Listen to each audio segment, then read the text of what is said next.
Alors, je suis en train de faire le montage de la vidéo que vous allez voir. Ça fait plusieurs mois que j'ai pas fait de vidéo où je parlais de cinéma. Je me suis dit que ce serait cool de revenir avec ça.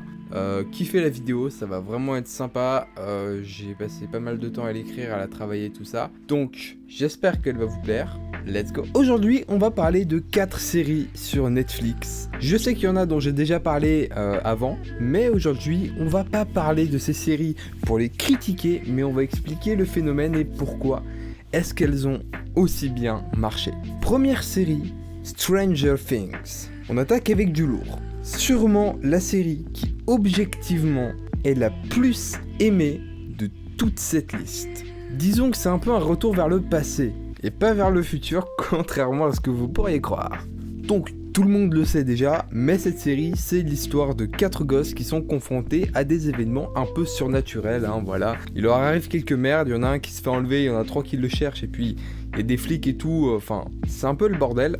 Mais pourquoi est-ce que cette série a autant de succès? Et en sachant que la saison 3 va sortir cette année, et ça va être lourd. Elle sort dans quelques jours. Elle est produite par Netflix. En termes de popularité, les séries produites par Netflix, en général, elles sont vraiment high level. Mais surtout, l'atout principal de cette série, et de loin, c'est le retour en enfance pour les adultes. Et la découverte d'une époque qu'ils n'ont pas connue pour les jeunes. Et je m'inclus dans cette catégorie parce que j'ai pas connu l'époque dans laquelle ces gosses y vivent. Les années 80, c'est parfois surfait, mais en fait, c'est excellent. C'est très bien fait. Je pense que c'est aussi les références qui aident. Parce que forcément, quand on a les références qui sont citées dans cette série, on va avoir beaucoup moins de mal à s'attacher aux personnages qui vont donner ces références. Par exemple Star Wars, tout ça.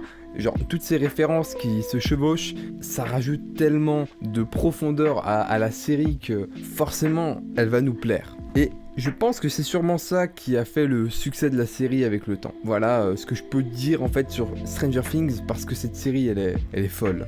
Pour la seconde série, on va parler d'un gros morceau de Netflix, parce qu'il y a plein de hype autour de quelques épisodes qui vont bientôt ressortir. Black Mirror. Alors, on va un peu recontextualiser parce que cette série, en gros, c'est une pure dystopie. Il arrive pas mal de conneries aux personnages. Et je pense que vraiment les gens qui regardent cette série s'attendent à ce que les personnages souffrent. On a beau penser l'inverse, en général, quand on voit la souffrance des gens, ça fait du bien. C'est très glauque dit comme ça, mais c'est vrai. Quand on voit les gens galérer dans la vie, tout ça, par exemple par rapport à la technologie qui est très actuelle, ça aide beaucoup à la popularité de la série, produite par Netflix. C'est excellent tout ça pour un référencement très élevé de la série, et aussi pour que les gens en parlent. Les personnages, ils sont tous loin d'être parfaits, les épisodes ne se suivent pas, mais ça rend la chose un peu comme si on regardait des films. C'est comme si on matait plein de films tout au long de la série. Et c'est excellent parce qu'un épisode dure en général 1 heure. 1 heure, c'est la durée d'une série longue ou d'un film court. Ce qui fait que c'est beaucoup plus intéressant de développer un scénario sur 1 heure. Et du coup, ça ajoute de la plus-value aux épisodes qui sont plus complets que si on regardait une série de 20 minutes, mais qui sont moins complexes qu'un film qui va durer 2 heures comme Avatar, où il y aura un scénario avec un vrai putain de développement tellement élevé que les gens ne s'en rendront pas compte. On peut plus facilement développer une petite histoire sur 1 heure que sur 2 heures. Tout ça, ça fait vraiment de la série un truc très addictif, parce que les gens se rendent compte avec le temps que tout ça, mêlé à la technologie, ça devient addictif. On a envie d'en savoir plus sur ce qui se passe dans les autres épisodes. Même si la morale en général elle est quand même très douteuse, on voit qu'il y a une grosse critique de la société par rapport à la technologie et tout. Alors, là, c'est très spécial. On va parler d'une série qui a pas très bien marché en France parce que les personnages sont pas super intéressants, BoJack Horseman. On va dire que c'est un gros bordel mélangé avec du whisky et de la coke, et au final ça donne une histoire qui est presque emmêlée. C'est comme des écouteurs, quand on c'est pas facile à démêler. C'est très difficile de décrire cette série en peu de mots. J'ai fait une critique dessus qui dure 5-6 minutes, vous pouvez aller dans la description, elle se situe dedans. Mais tous les épisodes ne se suivent pas, on va dire. Il y a un fil rouge qui fait que l'histoire elle avance, tout ça. Mais les personnages sont tous très marquants par rapport à l'histoire qui avance. Et du coup, au final, la plus-value, elle est là. La popularité de la série, elle est vraiment faite par rapport à la hype qu'il y a autour de chaque épisode. On se dit, qu'est-ce qui va se passer dans cet épisode? On sait qu'il y aura une histoire indépendante, avec de l'alcool, de la drogue ou du sexe, des trucs comme ça.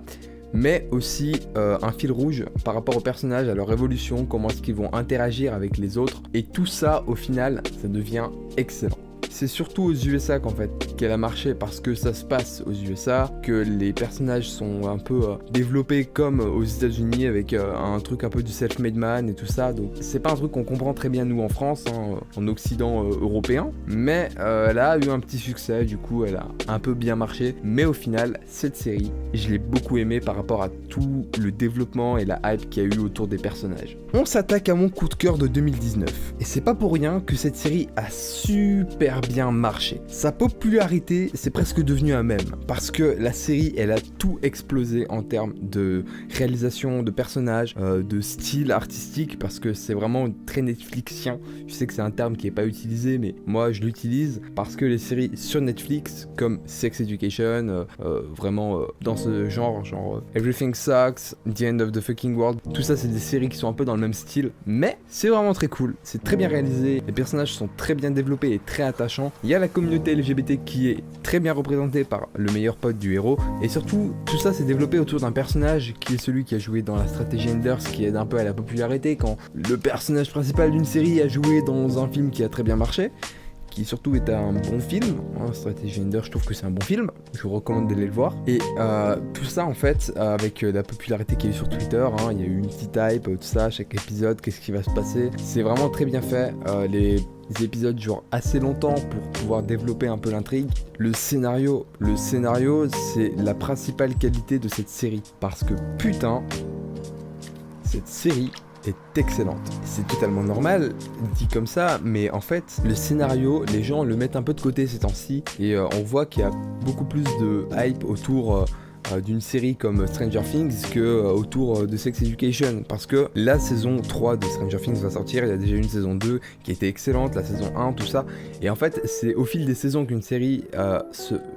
développe sa hype, parce que les gens attendent la suite, et c'est comme ça qu'au final en fait les gens vont encore plus loin, parlent d'une série juste avant que la saison 3 sorte, que tout le monde ait une hype autour de ça, et je pense que c'est pas une mauvaise chose, au contraire, c'est ça qui fait une série au final. Donc, la vidéo touche à sa fin. Vous pouvez me dire ce que vous avez pensé des séries dans les commentaires, vous pouvez me parler de séries que vous avez aimées, et si vous avez aimé cette vidéo, vous pouvez lâcher un gros like, vous abonner, je n'ai plus qu'une seule chose à vous dire, à plus.